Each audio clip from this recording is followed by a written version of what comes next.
Pertama, la yukallifullahu nafsan usaha. Yang kedua, kenapa Allah tidak menampakkan wajahnya? Iki pertanyaannya arek YIN ini. Kenyot. La yukallifullahu nafsan illa usaha itu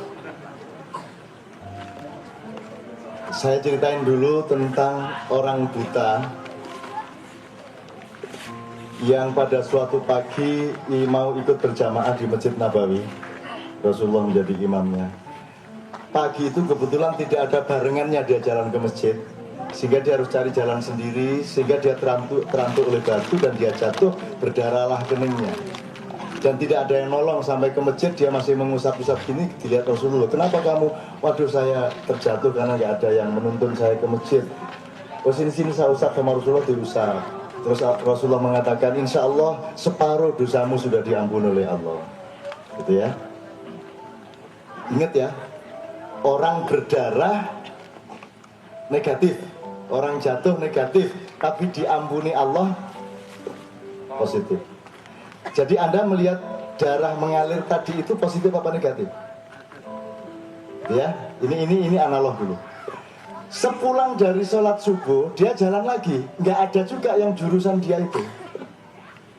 Jatuh lagi, begitu dia mau jatuh, mau ketimpa batu, ternyata ada tangan besar yang menangkap dia sehingga dia berdiri lagi dan selamat. Terus, loh siapa kamu? Yang menolong saya. Nah, yang nolong terus ngatain, sorry saya iblis, dia bilang gitu. Maaf ya. Loh kenapa iblis kok menolong saya? Loh ya karena semua ada strateginya, dia bilang gitu. Maksudnya gimana? Tadi kamu jatuh sekali, separuh dosamu diampuni. Kalau kamu jatuh sekali lagi, habis dong dosamu. Jadi saya tolong kamu kan gitu, kata si iblis. Saya tanya sama Anda, pengennya Anda ditolong iblis apa enggak? Jadi siapa bilang kalau orang menjadi gila itu terus menjadi tidak lolos? Alhamdulillah kalau kita jadi gila, karena kita bebas dari neraka.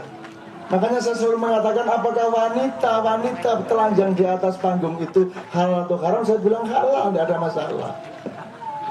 Wanita silakan telanjang di sini, nanti dangdutan joget telanjang di sini. Kok halal Zaknun? Loh, dah kalau sampean guru TK habis joget telanjang di sini, kira-kira besok masih jadi guru TK enggak? Kira-kira sampai rumah sama suami gimana? Digebukin. Kira-kira Anda di tengah-tengah arisan dan pengajian Anda tersisih apa enggak? Kenapa? Karena gila. Jadi kalau orang gila tidak masalah, joget di panggung telanjang itu tidak masalah. Tidak ada hukumnya orang gila kok. Jadi silakan kalau mau gila kan gitu, maksud saya. Begitu Anda telanjang, nah sekarang tinggal masalahnya seberapa gila, setengah gila apa 3/4 gila apa seperempat gila. Kalau saya sih tenang-tenang aja, silakan telanjang, tidak ada masalah. Gitu loh. Begitu kamu telanjang kan berarti kamu gila. Kalau kamu gila, kamu bebas hukum. Allah tidak akan masukkan kamu ke neraka. Gitu loh. Kesenangan orang neraka nanti lihat kamu telanjang gitu. Kalau laki-laki pasti haram hukumnya untuk berdiri di atas panggung karena merusak perasaan orang. Bayangin jeleknya kayak gitu telanjang di panggung itu kan, waduh, gitu kasih kenangan yang sangat buruk banget. Ya kalau kayak saya agak langsing gitu. Ya ini analogi. Jadi Mas, ada dua kemungkinan kenapa seseorang Anda anggap tidak kuat menanggung apa yang Allah janjikan bahwa la yukallifullahu nafsan illa wus'aha. Yang pertama, apakah menurut Anda sistem pendidikan kita, pendidikan keluarga dan budaya kita sudah mengembangkan seseorang, setiap manusia sampai ke tingkat kemampuannya yang wajar? Misalnya penggunaan otak, penggunaan hati, struktur mental. Menurut Anda, apakah sekolahan Anda sampai Anda, rektor Anda, Komarudin Hidayat itu matang enggak mentalnya? Enggak toh? Jadi tidak ada jaminan bahwa seorang dokter itu matang mentalnya. Betul enggak? Kalau Anda mau dilantik menjadi dokter, dipromosikan, jam 11 siang Anda pakai toga terus dilantik, jam 9 pagi Anda masih meniduri ibu kos atau meniduri menzinai ya, itu kira-kira tetap jadi dokter atau batal? Tetap. Karena sekolah tidak ngasih apa-apa kepada Anda. tidak ngasih moral, dan tidak ada urusan sama itu semua. Anda paginya korupsi putih, jadi kamu dapat pendekar dikit aja udah kalah kamu. Nah yang mana usahanya ini? Usahanya ini pada potensi dasar dia, atau karena dia malas maka dia kemudian menjadi rapuh hidupnya. Jadi usaha itu sesuatu yang discussable ternyata. Dilatar belakangi Mas Genyat oleh kekeliruan peradaban selama 200 tahun terakhir ini yang luar biasa. Saya ingin, ini rumus yang nanti silakan diskusikan. Manusia modern ini salahnya satu menurut saya. Di wilayah-wilayah di mana dia harusnya bebas, dia malah niru, dia malah patuh, dia malah bebek, dia malah plagiat. Kalau dia bebas, bikin sesuatu apa saja, yang penting dia bisa bertanggungjawabkan, oke. Itu misalnya kesenian, gitu ya, kebudayaan, negara, politik itu bebas. Mau bikin PKB monggo, bikin PAN monggo, bikin Gerindra monggo, bikin Demokrat monggo, tidak ada masalah. Di situ bebas. Kamu harus independen, kamu harus merdeka di situ. Di dalam ibadah mahdoh, hubungan sama Allah sama Rasulullah, kamu tidak bebas. Di situ kamu harus patuh. Ini orang terbalik. Ketika dia harus patuh, dia malah bebas. Terserah saya mau sholat tidak sholat, terserah saya mau jumatan tidak jumatan, terserah saya. Loh, di situ wilayah di mana kamu harus patuh, malah kamu bebas. Ketika kamu harus bebas, malah kamu patuh. Nah, Kiai Kanjeng di kesenian tidak mau patuh. Ini disebut kesenian yang tidak bisa. Wong kita memang tidak mau kesenian. Ini kesenian cuma alat saya kok.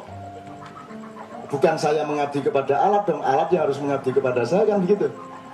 Jadi manusia modern terbalik. Di wilayah di mana dia harus taat malah dia patuh, di wilayah di mana dia patuh malah dia bebas, malah dia tidak patuh. Kan hidup cuma dua, nyari sendiri apa dicariin. Cuman itu tak. Mau cari jodoh ya begitu, mau cari kerjaannya begitu, mau ke akhiratnya begitu. Ente mau ke akhirat sendiri atau ngikut Pak Yai, kan gitu. Ittiba atau sendiri, Anda mau ngikut atau mau enggak, cuman gitu. Makanya semua ideologi kan ngomongnya kebebasan memilih, Indonesia luar biasa, pilpresnya merdeka, bebas dan rahasia. Sudah bebas, rahasia lagi enak banget. Mestinya kan jangan rahasia, karena dengan rahasia itu orang menjadi punya peluang untuk munafik. Tertipulah caleg-caleg itu karena rahasia tuh. Sudah terlanjur ngasih banyak, nraktir aja ke rumah, habis contohnya naik ke rumah makan, saya sudah sediakan. Dia pikir dicoblos, dia sudah sobek banyak sekali, ternyata yang nyontren dia cuma 3 orang dari 150 orang yang dia undang makan siang. Stres dia seumur hidup. Itu Mas ya, saya lebar-lebarkan. Jadi usaha itu tetap cuman Anda sendiri yang tidak mau berkembang ke tingkat usahanya Allah, satu ya. Nomor 2, kok tidak ingin melihat wajahnya. Ya ini ya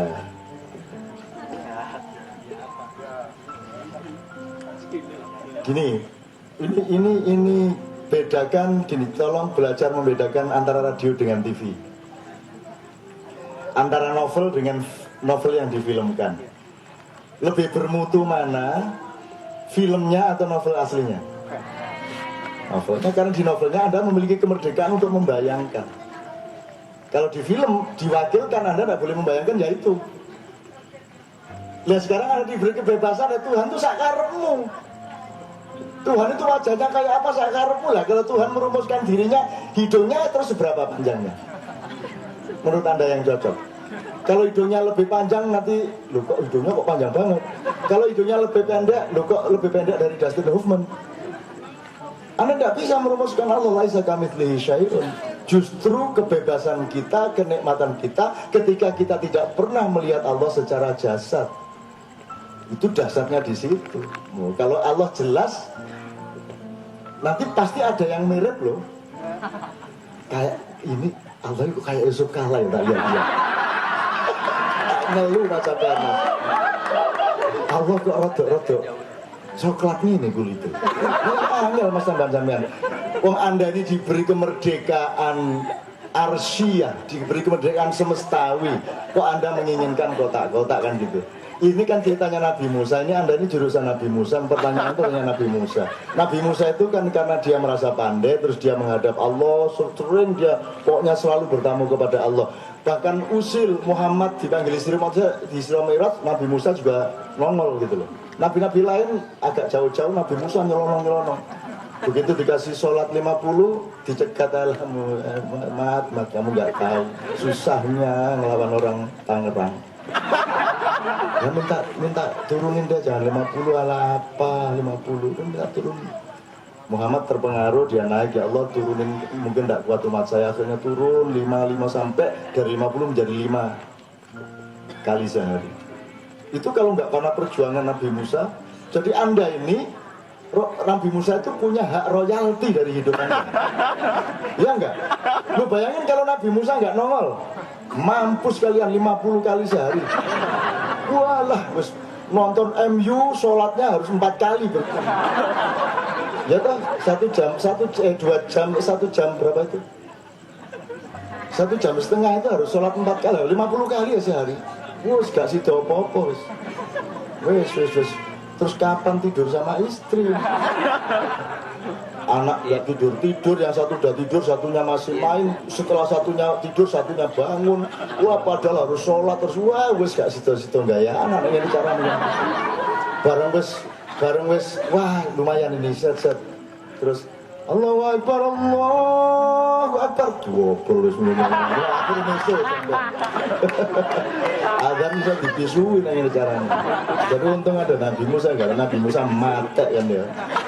Nah, Nabi Musa seperti Anda itu. Jadi pelajarilah Musa. Terus Musa bilang sama Allah, ya Allah, untuk saya itu dijadikan makhluk pertama, kata Musa. Musa telat. Kalau gitu sudah telat. Maksudnya ya gimana ya Allah, lu kan kamu sudah saya lahirkan sekarang, lalu itu makhluk pertama itu dulu sebelum ada Big Bang, sebelum ada Iblis, sebelum ada Jibril. Anda tahu kan yang paling senior itu Iblis. Setelah alam diciptakan, yang paling senior Iblis, baru Jibril, Mikael dan seterusnya, baru nanti ada kan gitu. Nah tapi yang lebih senior lagi namanya Nur Muhammad.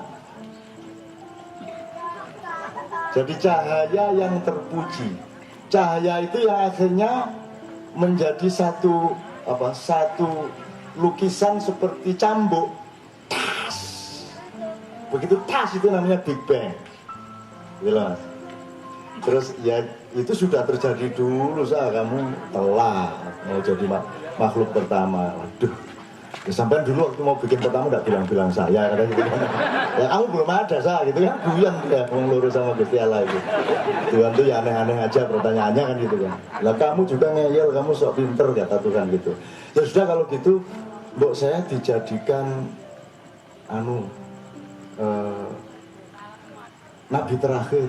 Wah enggak bisa, sudah terlanjur skenarionya. Nabi terakhir itu nanti 600 tahun lagi, namanya Muhammad. Jadi saya terus ya terlalu cepat ya sudah, kamu saya larikan sekarang, ikut aja. Waduh, saya tuh pengennya kalau enggak manusia pertama ya nabi terakhir kata gitu. Kata Nabi Musa gitu. Oh belum, nanti nabi terakhir tuh 300 tahun setelah kamu nanti saya lahirkan Isa, setelah itu 300 tahun lagi saya lahirkan Muhammad. Itu rencana saya udah begitu. Lah kalau kamu nggak setuju, kamu aja yang jadi Tuhan. Gitu. Kata Tuhan gitu. Ah bisa aja lu gitu kan. Gitu.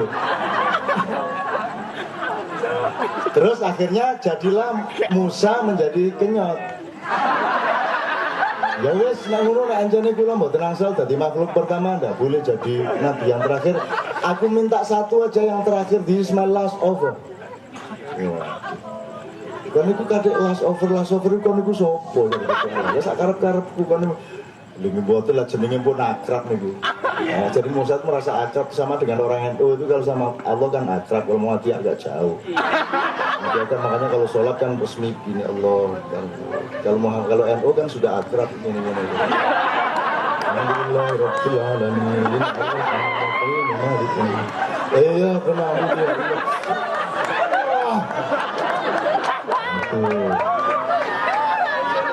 Itu tanda keakraban. Waktu pertama ketemu saya kan masih sopan-sopan, sekarang dia sudah sangat dekat sama saya dekat sama dia, sudah berani macam-macam, meskipun tidak sampai melanggar sopan santun dan hak-hak pribadi gitu loh. Begitu juga orang Indonesia banyak yang akrab sama Tuhan, saking akrabnya orang sama Tuhan akhirnya juga sudah jarang yang menjalankan kewajiban, sudah akrab tuh. Kalau masih puasa Ramadan itu berarti masih karyawan, masih absen.